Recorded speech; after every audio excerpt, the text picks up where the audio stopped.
But first of all, we're really excited to have you guys join us about this special online training. It was designed to accompany the Early Rehabilitation in Conflicts and Disasters handbook on the right that you can see here. And the modules, there are 9 of them. Each of them align with a special chapter in the handbook to help you guide through the information on the basics of patient assessment and treatment. So each module highlights key content from the handbook, giving examples and videos and practical tips that really bring the content to life. So you can take this training on a device. It's really handy on a phone or a tablet that will help you go through the different concepts through the handbook itself. And also, if right now the training is available in English, but you can also download the PDF version in Arabic and French in disasterready.org as well. So the training was developed by the AO Foundation. It has been developed by multiple partner organizations and individuals. Many of you might be listening out there, so thanks to all of those involved. And now to take this training, you can click on the link in the chat at any time, log into Disaster Ready and sign up. And for those of you who aren't familiar with disasterready.org or may not have an account yet, it's really easy. Disasterready.org is an open online portal that reaches over 270,000 humanitarian and development professionals and volunteers worldwide. When you sign up, you will have access to our catalog of over 1,000 online courses and resources available all for free, and they are also in different languages: English, Arabic, French, and Spanish. So we have added this brand new training that you can take now. In Disaster Ready, you can also take advantage of other health-related topics when you sign up. So, and now it is my pleasure to introduce our 3 special guests, Alberta Roxon, Pete Skelton, and Sharmi Latvia. So I'm going to hand it over to Alberta, and who is going to tell us a little bit more about this training and this really important topic. Thank you, Alberta. Thank you, Stacey. Hello, everyone. My name is Alberta Roxon, a physiotherapist from Ghana, West Africa. I'm president of Ghana Physiotherapy Association. I'm more than honored to inform you that I'm one of the authors for the burn chapter in this Early Rehabilitation in Conflict and Disasters book.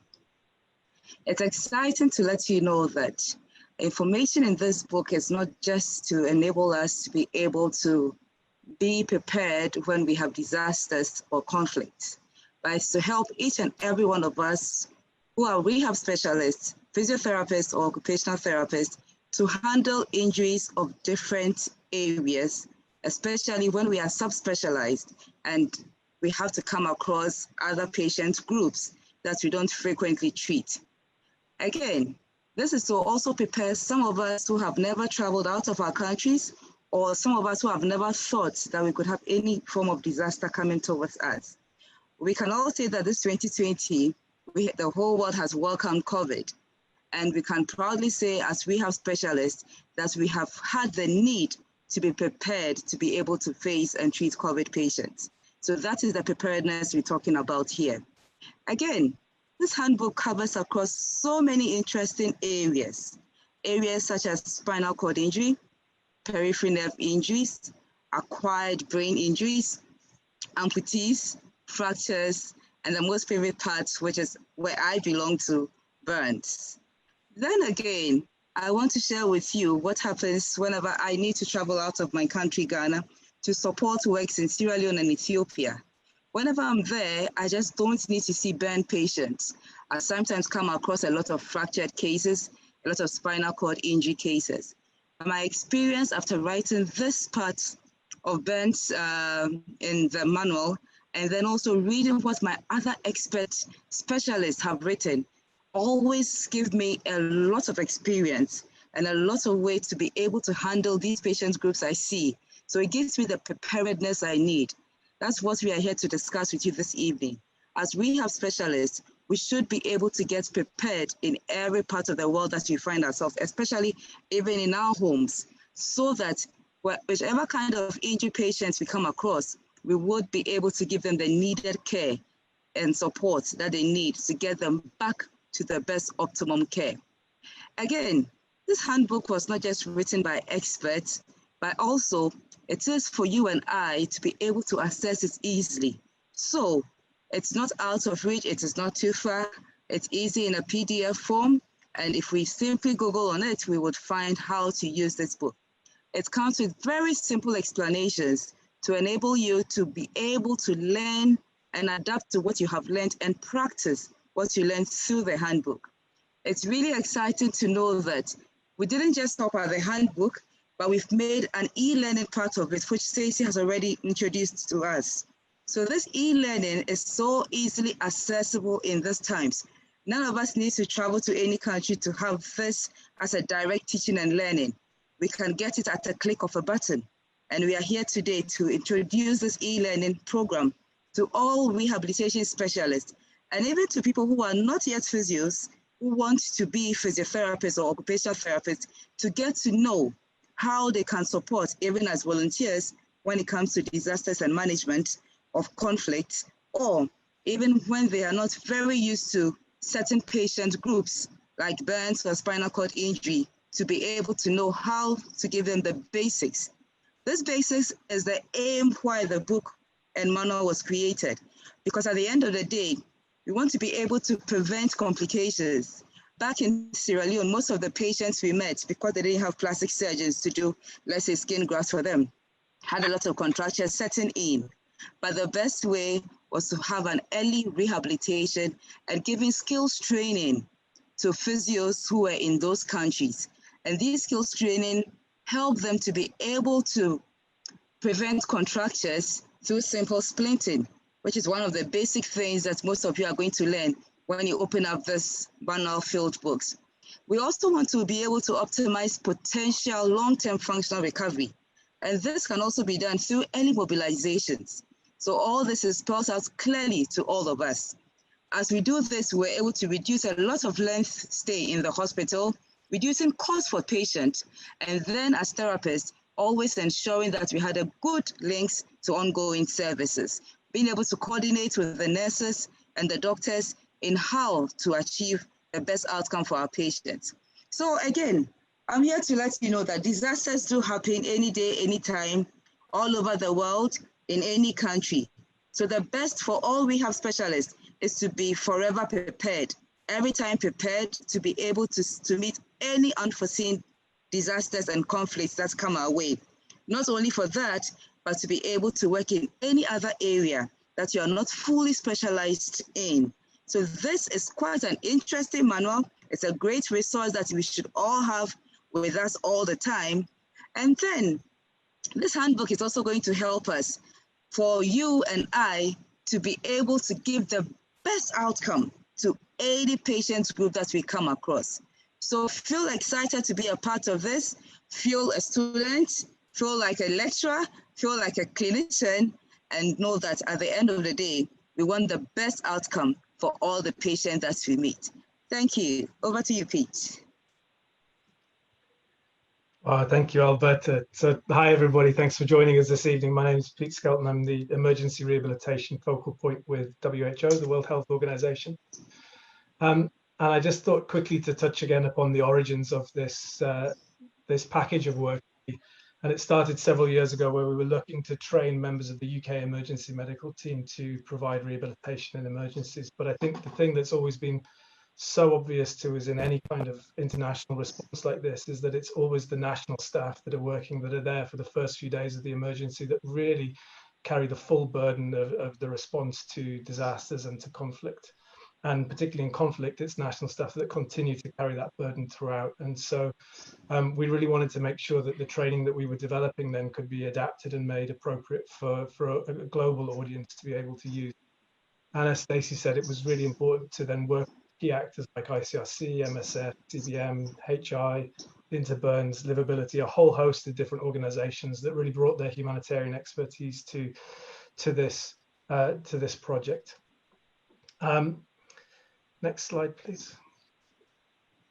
So just to talk through the kind of context in which we imagine this being used. So I think earthquakes are the most obvious context which everybody imagines. All of these are emergencies that result in major trauma, and from huge catastrophes like Haiti in 2010, where we saw potentially 300,000 people injured. We've seen more recent events before with 2,000, Ecuador 16,000, and even just last month in Turkey, 1,000 people injured.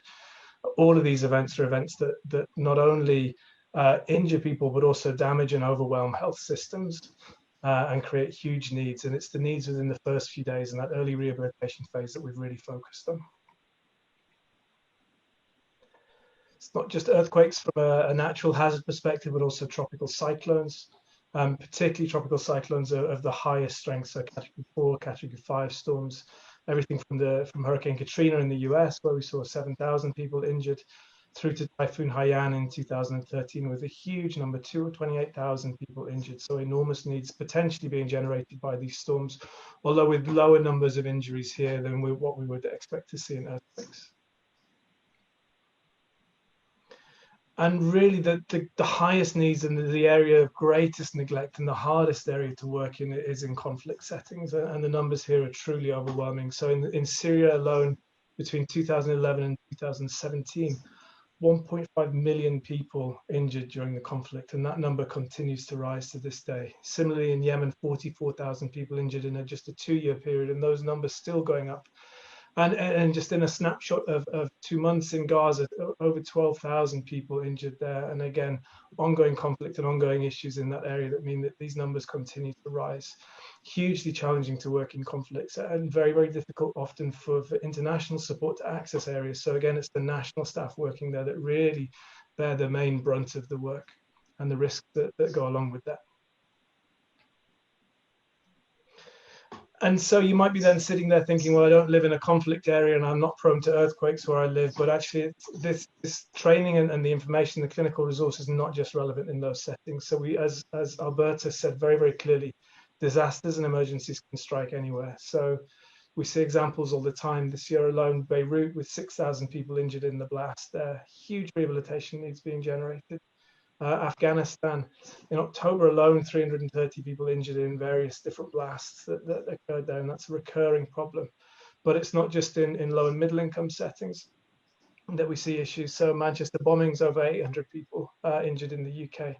And then putting bombings and blasts to one side, other industrial accidents and fires. So 500 surviving burn injuries in Taiwan, 150 in Romania, 100 in South Sudan. All of these events are sufficient enough to significantly overwhelm the health system that's responding. All of these events generate huge rehabilitation needs, and all of these events need rehabilitation professionals to be involved from the very beginning. And this is the main issue, is that the events do overwhelm health systems. So huge volumes of cases, often with very, very complicated injuries. And unfortunately, to this date, rehabilitation has not really been included in the planning to make sure that we're there. And often the training of rehabilitation staff doesn't train them and prepare them to work with the kind of complex major trauma that we see. So there are two key things here. One is that we need to be included, but to be included, we need the right skills to be useful. Next slide, please. And I apologize, I should have issued a warning before this, but the kind of injuries that result from these kind of disasters are all those that require rehabilitation input. And without rehabilitation input, functional outcomes are not as good. So whether limb injuries, open fractures, burns, amputations, spinal cord injuries, brain injuries, and all of these topics are addressed in the manual and within the e-learning. And we see the impact of this in the patients that we work with. So the chap on the left is a patient in Haiti who, several weeks after the major earthquake there, was lying in a tent on his back in the grounds of a hospital, having not been seen. And we see the impact of that, where he was developing serious complications, contractures, infections, complex pain issues. And he's the main breadwinner in his family, not being provided with any assisted devices. And he's being placed at risk by the fact that there wasn't any rehabilitation there. And his future is being seriously impacted upon by the fact that he hasn't had any access to rehabilitation. And so it's vitally important to make sure that we get rehabilitation in as early as possible. He was lucky because there was then follow-up and everything put in place, but often these patients will disappear off and return to their homes and never have access to the kind of care that they would have needed. The case on the right is another example, a lady in Nepal in 2015 with very similar issues, with a spinal cord injury that was seen and catheterized, but there was limited medical intervention, but discharged without any advice or referral to rehabilitation, when actually there's a very good spinal cord injury unit in Nepal. And she was fortunate to be discovered actually by a journalist who made us aware. And so she was then transferred to the Spinal Cord Injury Center. But again, the importance of getting rehabilitation in early for these patients, not risking them falling through the net, is vitally important. And this is why. It's because simply when health services are overwhelmed, medical record systems fail, and without rehabilitation in from day one, patients will often then be discharged from the hospital without care being put in place. And where they're discharged to may be camps, maybe their villages, maybe areas where they don't have access to ongoing rehabilitation or healthcare. So early rehabilitation for advice and intervention and links to follow-on care is so important. Finally, I just want to finish. This is the WHO definition of rehabilitation. So it's a set of measures that assist individuals who experience or are likely to experience disability to achieve and maintain optimum functioning. And what I would say to any non-rehabilitation colleagues that are listening tonight, first of all, is thank you for joining. But second of all, this is what we're all interested in any emergency. So beyond life-saving care, what we all want is the best possible outcomes for our patients. And the integration of rehabilitation into the beginning of emergency responses and the provision of high-quality early rehabilitation is absolutely key to that. Thank you. I'm going to hand over to Charmy now. Thank you, Pete. Thank you all for joining this evening. My name is Charmy. I am a physio by background, currently working in the NHS, but have been in and out of the humanitarian and development sector over the last 5 years now. And I was also the project manager leading on the early rehab in conflicts and disaster handbook, as well as the e-learning. So it's a pleasure to be here tonight. Pete has already highlighted some of the main challenges that are presented in conflict and disaster settings, but I'm going to talk about from my own personal experiences what some of the challenges have been, and I will also touch on a couple of tips and points of advice for anyone that's already living there or thinking about going to work in these kinds of environments. Predominantly, most of my experience comes from Sierra Leone. I spent just over a year out there just after the Ebola crisis in 2016. And at that time, I was working in the largest tertiary centre in Freetown, where I was one of only 2 other qualified physiotherapists for the country. For a population of 7 million, you can imagine, as Pete and Alberta have both highlighted, in terms of the types of injuries we were seeing, they really varied from anywhere from a spinal cord injury to a brain injury to fractures to burns to your typical musculoskeletal issues. And God, I wish I had a resource like the Early Rehab in Conflict and Disasters Handbook and this e-learning that's being launched today. That was one of my biggest challenges, was I constantly had to have a physio hat on for all of these conditions. So the second challenge was around the lack of resources available in that setting.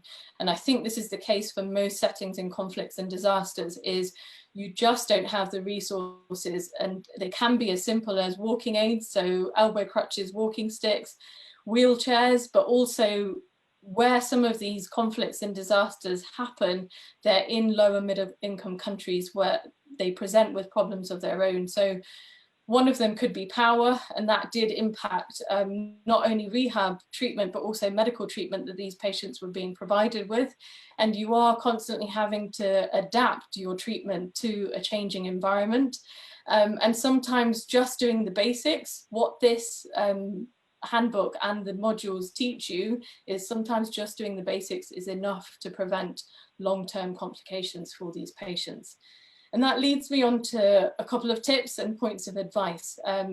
We know that when emergencies strike, there is a huge number of injured patients, as Pete has already identified. And along with that comes with a need in rehabilitation, and particularly early rehab.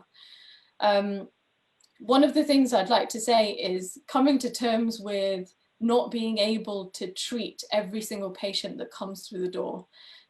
You physically won't be able to do it, but there are ways to sort of tackle that issue. And one of them is to try and embed yourself into teams that are already working on the ground, whether that's emergency medical teams, different NGOs that are there, or local staff, because they will be really important in delivering care.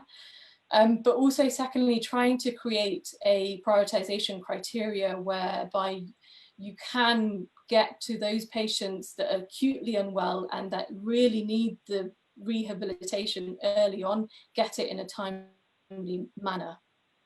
My second tip is for those individuals like myself 5 years ago thought about getting into the work of humanitarian work and development work.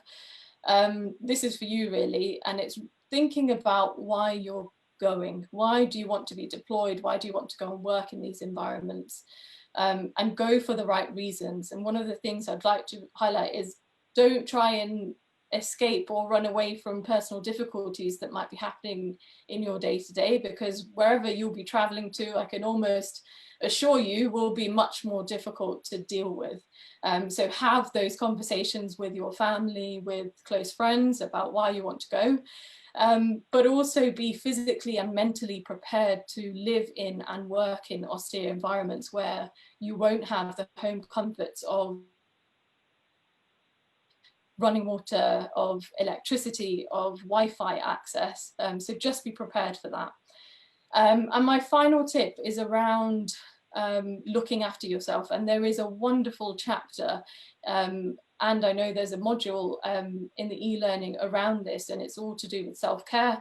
And this is directed towards both national and international staff, so people that are already living and working in these situations, and for those that are thinking about going there and what the return's going to be like.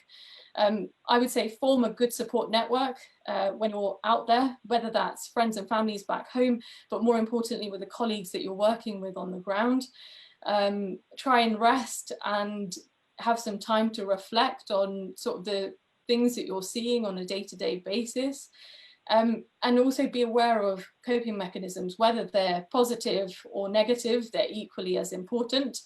And finally, I think this is a personal experience, one that I didn't think I would need when I came back home from places like Sierra Leone or Gaza, is you may need psychological support when you get back, and it's really important with whatever NGO that you go with, or an emergency medical team, that you have the opportunities to debrief. And the same goes for national staff that are living in and working in those conditions. When conflicts settle and disasters settle and there's a new normality that's forming, take some time to sort of reflect on that. And overall, I think the handbook and the e-learning, as Alberta and Pete have said, is an invaluable resource for anyone that's already working there or thinking about working in environments like this. So I really hope you guys sign up for the e-learning, have a read of the manual, and sort of enjoy it. And I think on that note, I will close there, Stacey. Thank you all for joining this evening. Thank you, Sharmi. Thank you, Pete. Thank you, Alberta, for joining us. And this is such a critical and training, very timely indeed for rehabilitation professionals all over the world.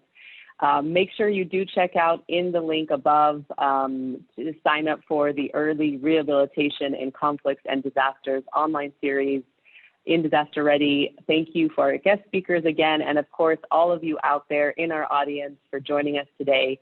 We appreciate you hearing the feedback, and the interest in this training that we've received so far has been really excellent. So that wraps up our session. Take care, everyone. Stay safe and keep learning. Thanks so much. Goodbye.